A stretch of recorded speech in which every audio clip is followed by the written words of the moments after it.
of the stories people share with me, the ones that truly burrow under my skin, aren't the ones about haunted houses or ancient curses.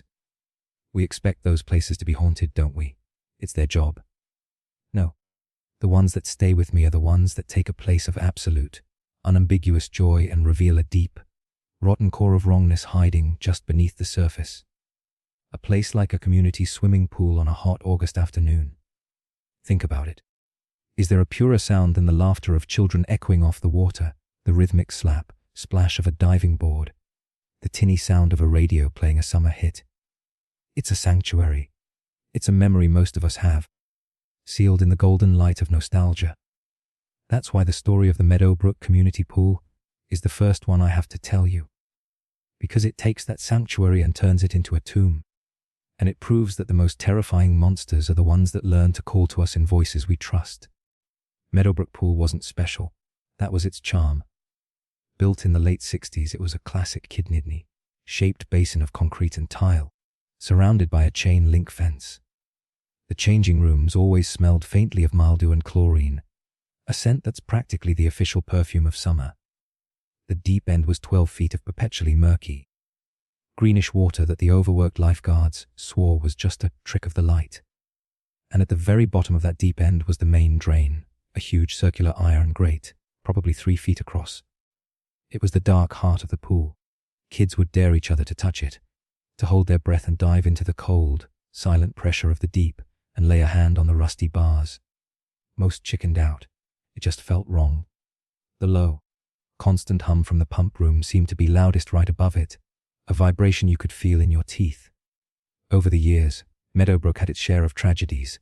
It's unavoidable for a place that's been open for 50 years. In '78, a little boy named Timmy wandered away from his mother. In '92, a teenager named Sarah, a star on the swim team, supposedly suffered an aneurysm during practice. In 2005, another teenager, Mark, an expert diver, just didn't come up. Each one was a terrible, isolated incident. The town mourned, safety regulations were reviewed, and life went on. Accidental drownings. That was the official, logical explanation. But if you hung around the pool long enough, especially after the sun started to dip below the trees and the lifeguards started blowing their whistles for closing time, you'd hear the other explanations. The real ones. The lifeguards, teenagers trying to sound tough, would talk about a friptide in the deep end, a phantom current that could grab your legs. They'd talk about how, when they were cleaning up late at night, they'd sometimes hear what sounded like a child's whisper coming from the empty pool. But the most persistent story, the one that became a local legend, was about the drain. They'd say it called to you. They said that if you were the last one in the pool, you might hear a voice. A faint, gurgling sound, like someone talking underwater. And it would sound like someone you knew. This is where Leo comes into the story. I spoke to Leo 3 years ago. He's in his late 20s now, lives in a landlocked state, and won't go near anything larger than a bathtub. He told me his story on the condition that I only use his first name. He still has nightmares. He was 16 the summer it happened, working as a snack bar attendant at Meadowbrook. It was the best summer job a kid could ask for. Free hot dogs and unlimited swimming. His favorite time to swim was at the end of his shift, when the crowds had gone home and the pool was quiet, the water like glass reflecting the bruised purple of the twilight sky. He told me it was a blisteringly hot day in July, the kind where the air feels thick and heavy. His shift ended at 8. He waited for the last of the families to trickle out before changing into his trunks. The head lifeguard, a college girl named Jess, just waved at him. "Don't stay too late, Leo, and stay out of the deep end." It was a running joke among the staff, a nod to the spooky stories. Leo just laughed it off. He dove in. The water was a shock, cool and refreshing.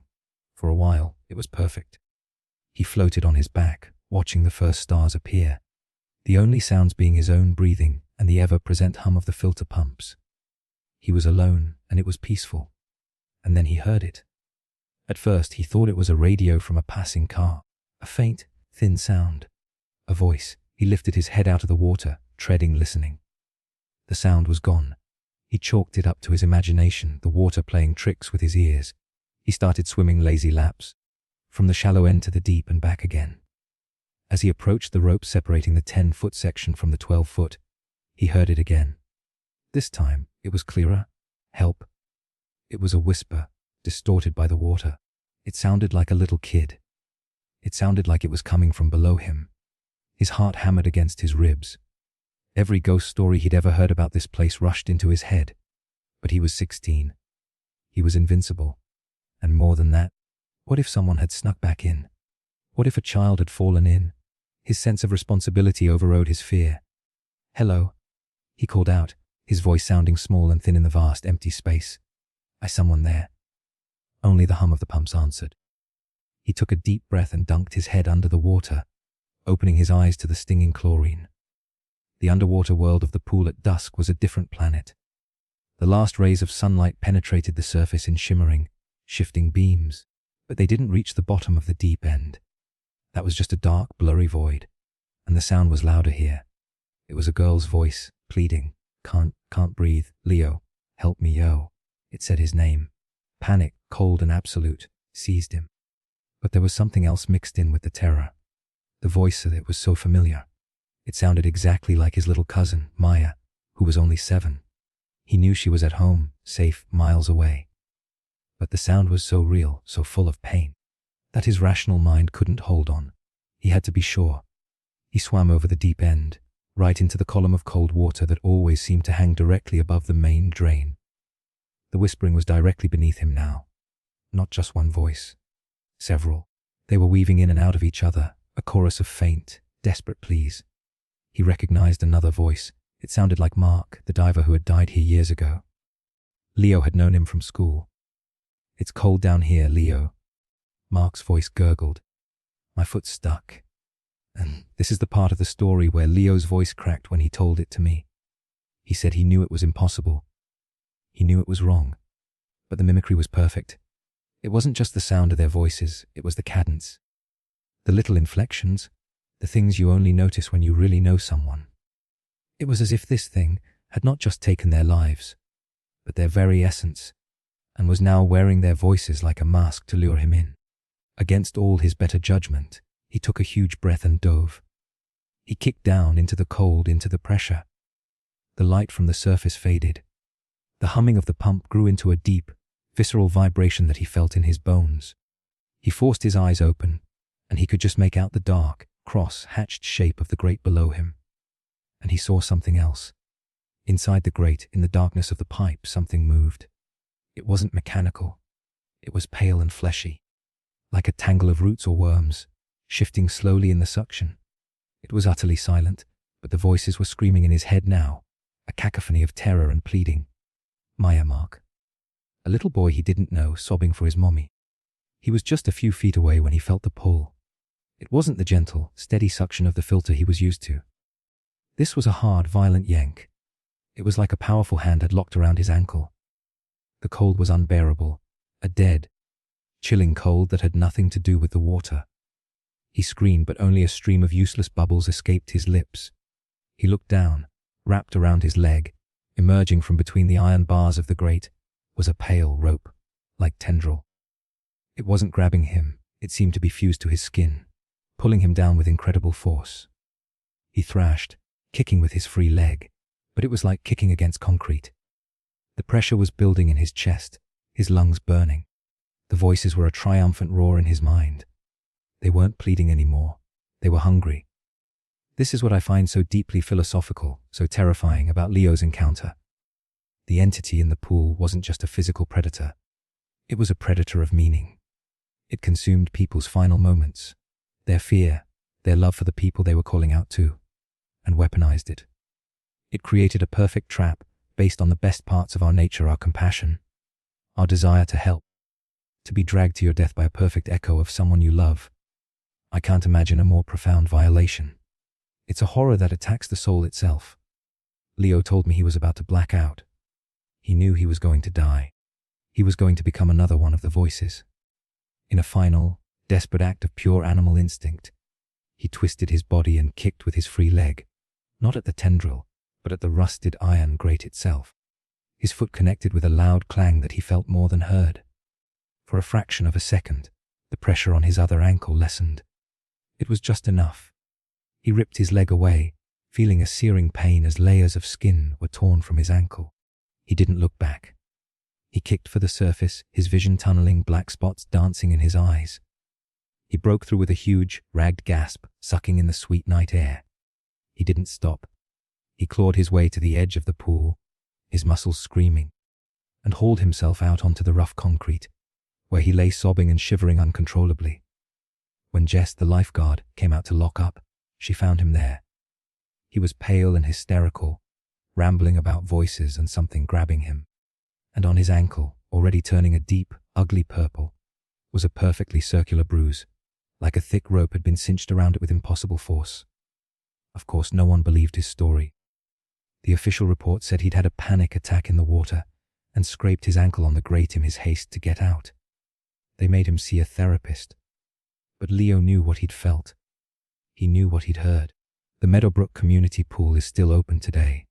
They replaced the old iron grate with a new, supposedly safer one a few years back.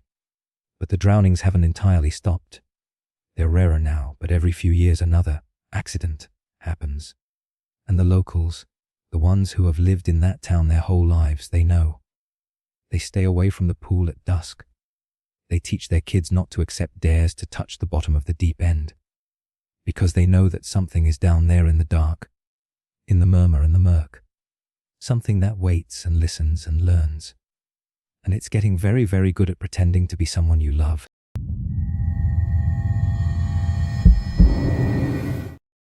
The thing about the story of the Meadowbrook pool is that it's an old horror. It feels almost folkloric. An ancient, hungry thing living in the pipes of a public works project from the 1960s. It's a monster that belongs to a community. A shared local legend whispered by generations of teenagers. But horror, like everything else, it adapts. Sometimes, the most terrifying things aren't lurking in the murky, forgotten corners of our towns. They're waiting for us in the clean, sterile and perfectly isolated spaces we build for ourselves. They don't have to be ancient. They just have to be hungry. And sometimes the thing they're hungry for is you. Your life. This brings me to the second account, which couldn't be more different from the first. It doesn't take place in a public pool full of history and ghosts. It takes place in a brand new architectural marvel of a home, the kind you see in glossy magazines, with a private infinity pool that seems to hang suspended in the air, its surface a perfect, unbroken mirror of the sky. This is a modern horror story, and instead of a monster that mimics the voices of others, this is about a monster that wore the face of the man it was trying to kill. His name was David Chen. He was a tech guy, some kind of software developer who'd had a major success and cashed out in his early 30s. He bought a house nestled high in the hills overlooking the city, a fortress of glass and white concrete. It was a lonely place by design. His closest neighbor was over a mile away. His pride and joy was the pool. It was a masterpiece of engineering, a long, dark rectangle of water that cantilevered over the edge of a cliff. When you were in it, the water's edge seemed to merge with the horizon. It was like swimming in the sky. He was intensely proud of it. He swam every night, without fail. It was his ritual. I never spoke to David. I couldn't. The story comes to us from two sources that, when put together, paint a picture of absolute, mind-bending terror. The first is the transcript of his frantic 911 call. The second is a single, corrupted image file recovered from his home's cloud-based security system. The call came in at 11:38 p.m. on a Tuesday. The dispatcher who took it noted that the man on the line, David, sounded not just scared, but profoundly, philosophically confused, as if the very laws of physics were unraveling around him. It starts with him just breathing, hard and ragged, for about 10 seconds. 911, what's your emergency? The dispatcher asks. David's voice is a choked whisper. My reflection. In the pool. Sir, your reflection. It's wrong, he says, his voice cracking. It's looking at me, when I'm not looking at it. You can imagine what the dispatcher was thinking. A prank call. Or maybe someone on drugs, having a bad trip. She tries to keep him calm, to get an address. But David isn't listening. He's narrating what he sees, his voice getting tighter and more panicked. I was just floating. He says, the words tumbling out. I was looking up at the stars. And I had this feeling. You know, the feeling of being watched. I sat up, an and it was just me. The pool was still, like glass. I could see myself perfectly. The moon, the house behind me, everything. He pauses, and in the silence on the transcript you can hear a faint splash. I smiled. He continues, his voice trembling. Just to prove it was just me, to see my smile. But it didn't smile back. My reflection. It just stared. Its face was blank. And then God, and then it smiled. After I'd already stopped. This is the point where the horror truly begins. It's a violation of a fundamental law of nature. A reflection is supposed to be a passive copy, a simple trick of light. It's not supposed to have agency. It's not supposed to have its own timing. The philosophical implication is staggering. If your reflection can act on its own, then what is it? Is it still you? Or is it something else? Looking back at you through a window that you thought was a mirror. David told the dispatcher he got out of the pool fast. He backed away, his heart pounding. He stood on the edge, dripping onto the pristine white tiles, and just stared at the water. His reflection stared back. He was terrified, but he couldn't look away. He raised his right hand. His reflection raised its left. A perfect mirror. For a moment, he felt a wave of relief. He'd imagined it. The stress of his job. The isolation of the house he was just cracking up. But then, his reflection did something else. It held his gaze, and it lowered its hand. Slowly, while David's own hand was still raised in the air. It's not me, he whispers into the phone. It's wearing my face, but it's not me. It looks trapped. It looks angry. The dispatcher is trying to get him to lock his doors, to tell her if someone else is in the house. He ignores her. He's captivated by the impossible drama unfolding in front of him. He described how his reflection began to change. Its expression, which had been a mirror of his own terror, twisted into a mask of pure agony.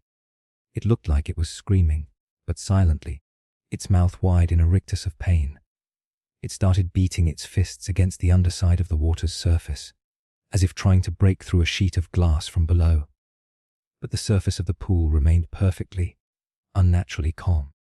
This is the part that I can't shake. What would it be like to see your own face, your own body, in such torment? To see yourself drowning when you're standing in the open air? It's a psychological horror of the highest order. It's an attack on your own identity. David was no longer sure which one was real. The man standing on the tile, or the one writhing in silent agony just beneath the surface. He told the dispatcher he felt a strange, horrifying pity for it. He took a step closer to the edge. A part of him wanted to help, to reach in and pull this suffering version of himself out. Don't go near the water, sir, the dispatcher pleads.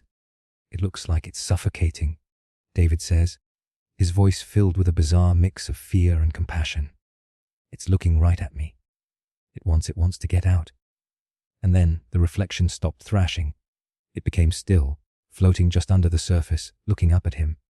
And it raised its hand, pressing its palm flat against the underside of the water. An invitation.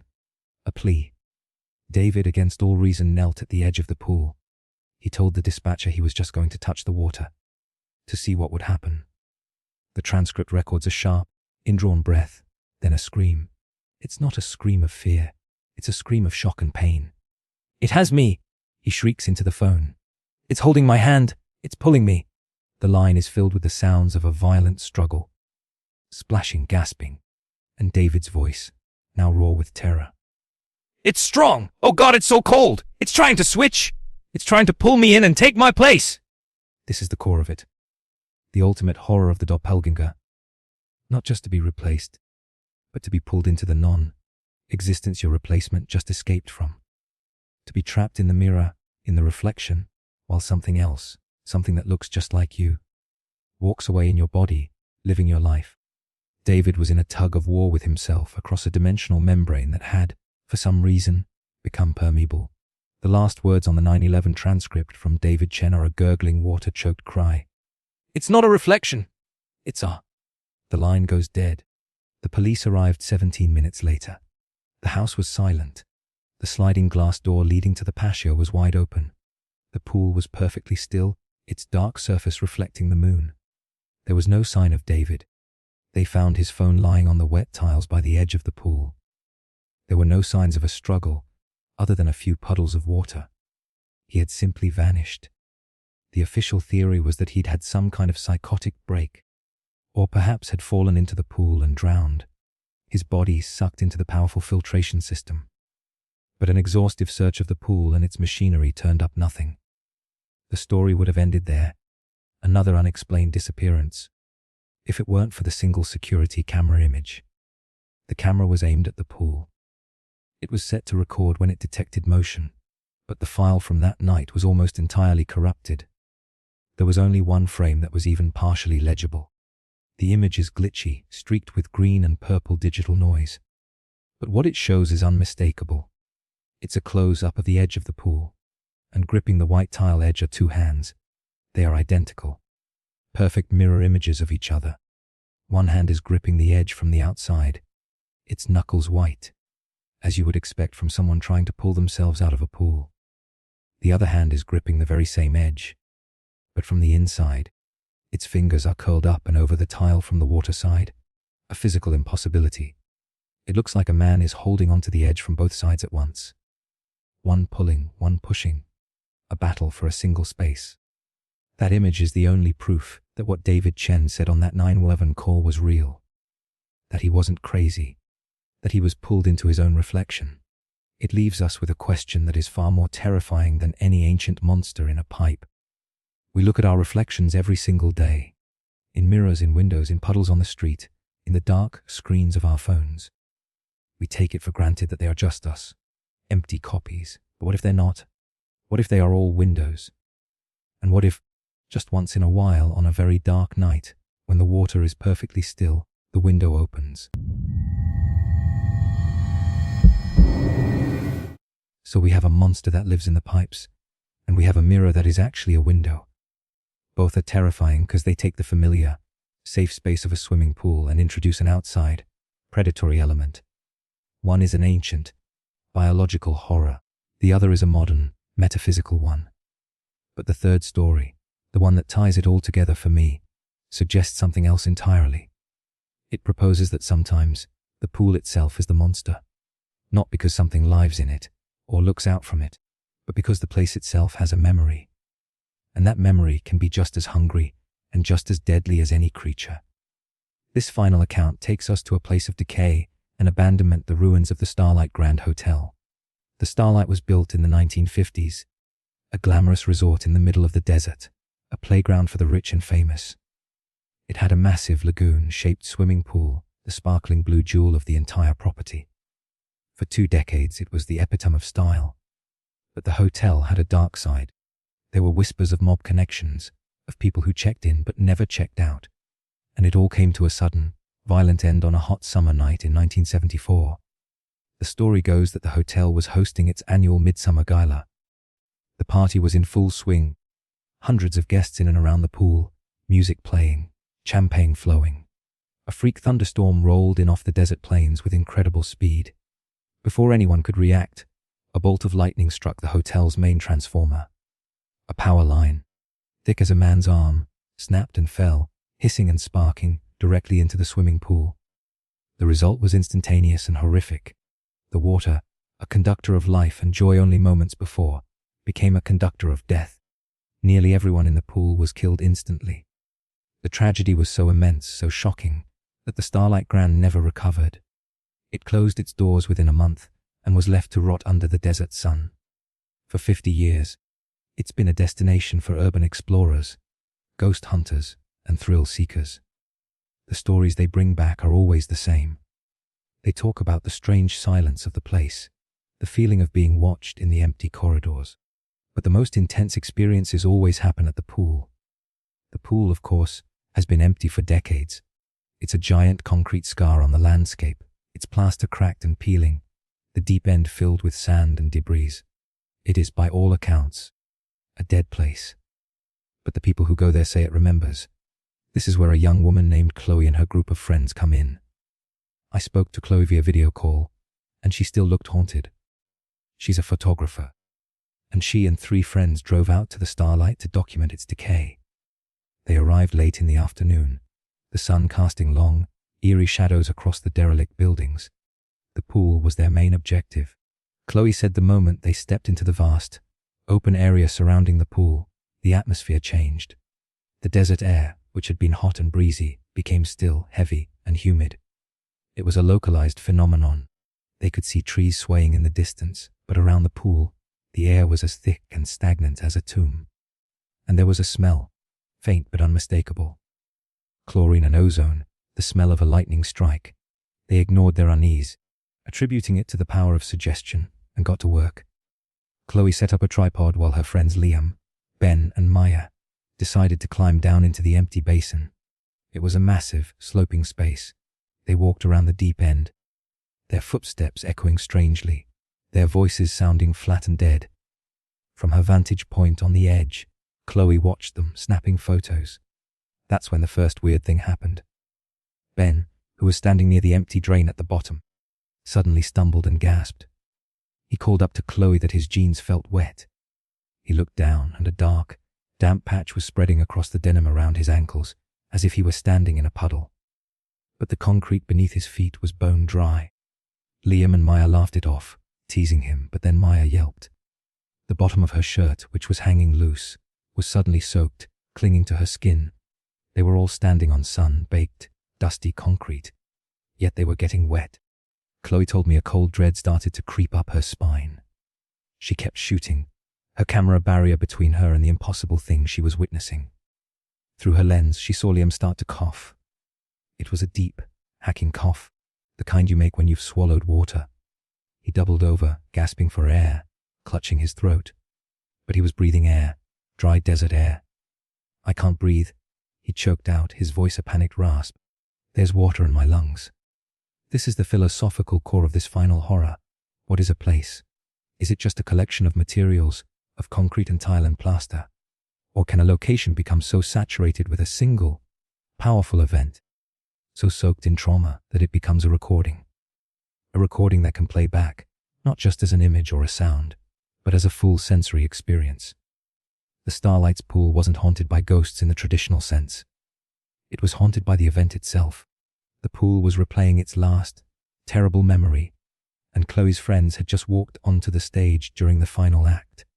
From the edge, Chloe watched in horror as all three of them began to struggle. They were flailing their arms as if trading water, their movements becoming sluggish and heavy. They looked like they were trying to swim, to fight against a current that wasn't there.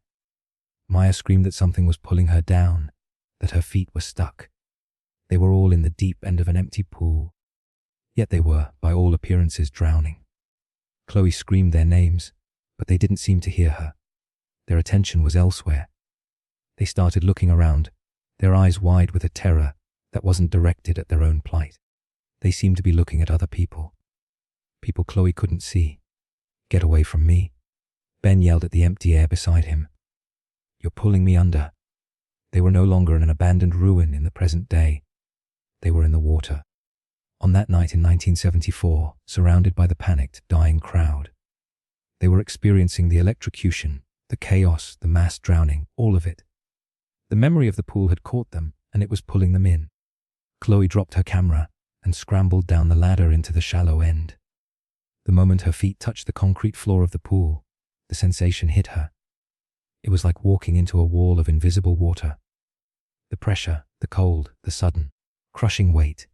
The air in her lungs felt thick, and a coppery, electrical taste filled her mouth. She could hear things, not with her ears but in her head.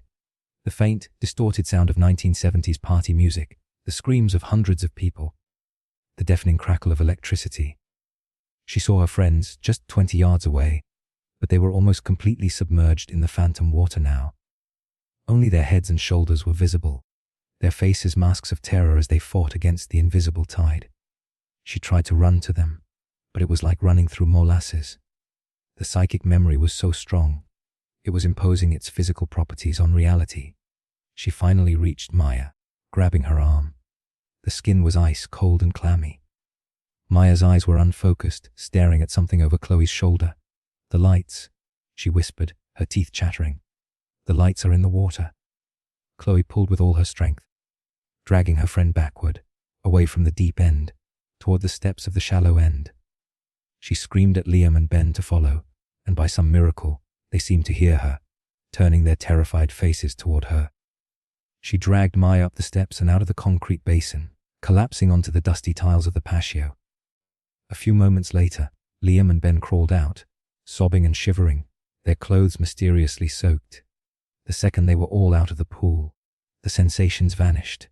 The air was warm and dry again. The phantom sounds were gone. There was only the desert wind whistling through the bones of the dead hotel. They didn't look back. They ran, leaving behind Chloe's camera and all their equipment. They just drove, not stopping until the sun came up and the ruins of the Starlight Grand were 100 miles behind them. When Chloe looked at her photos later, safe in her apartment, most of the shots were just of her friends looking scared in an empty pool. But the last photo, the one she took right before she dropped her camera, showed something else. It was blurry, taken in a panic. But in the image, Liam, Ben, and Maya are standing waist deep in what looks like shimmering, transparent water. And all around them, just visible as faint, ghostly outlines, are the faces and bodies of dozens of other people. Men in 70s style suits, women with elaborate updos, all of them with their mouths open in silent screams. The partygoers, the original victims. The pool wasn't just replaying a memory. It was inviting others to join it. It takes the idea of a haunted place to its most terrifying conclusion. The horror isn't something separate from the location. The location is the horror. It's a trap made of time and tragedy. And it proves that you don't need water to drown. You just need a place that remembers how.